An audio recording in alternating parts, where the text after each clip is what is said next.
The spring of 2022, we had a chance to meet with representatives from Belle. So they contacted University Relations that they really want to partner with Tech and work on some projects. So we met with their team, the department chairs from engineering and sciences, and they're like, we would really like to partner with you. I teach our senior capstone class, which is their final semester in the chemical engineering curriculum.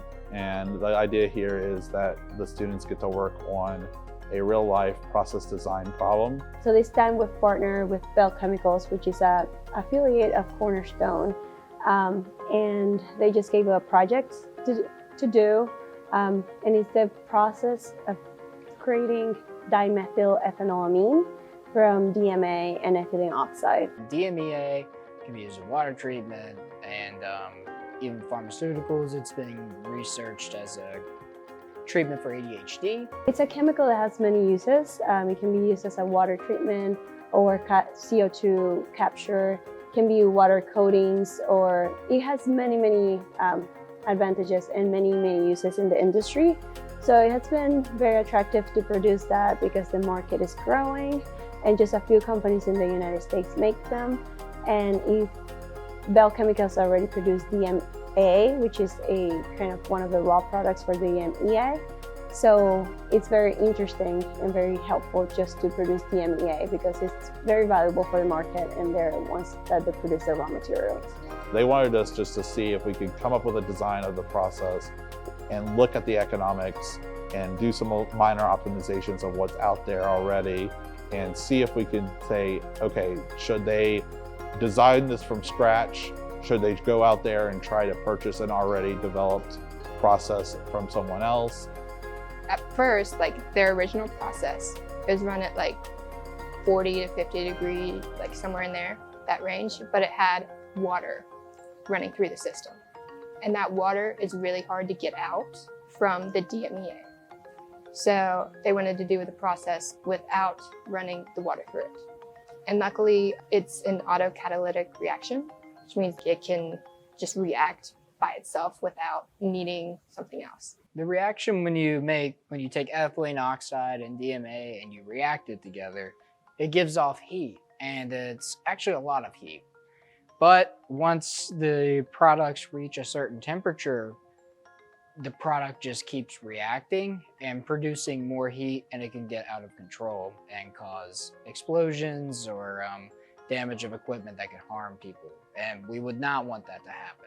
So we kind of designed the reactor more as like a heat exchanger, more than a vessel where we would cool the outside.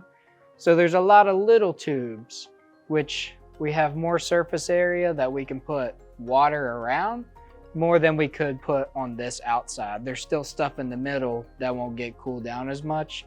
We use little tubes, we can cool that down pretty quickly. And the chemicals involved cannot go above certain temperatures, or it decomposes them and degrades them. So the temperature part of this is really the important part. They have such a narrow window of temperature control that they have to have. And so the students were able to design something that worked, produce the chemical they wanted to under the specifications of the chemical being handled correctly, so temperatures and pressures.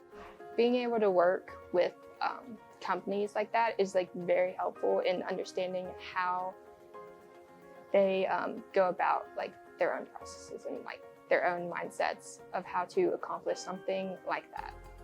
So it's just very helpful in us understanding what's going on and how to actually apply the information that we've learned so far and be able to actualize it. It has been definitely a challenging experience that has given us a lot of information to how in the future we can implement this, not even with this process, but anything that we do. I want to thank them for giving me the experience and being able to teach me in probably the nicest way possible. We are very grateful for this chance to have that partnership with Belle and everybody that is on the team. So we had a whole team of members that each and every one of them was valuable to this project. They have given us if not just proposing that project, they have given us questions and things to think about as we design it. And we want to keep that partnership and that relationship. And we will be happy if they will still work with us, even if it's not a project that they have proposed, but other projects that we have. If we throw invitation to them for them to attend our presentations, they will show up and just have that experience that they have on the field. Through their questions, they just give those to our students so they will learn from them.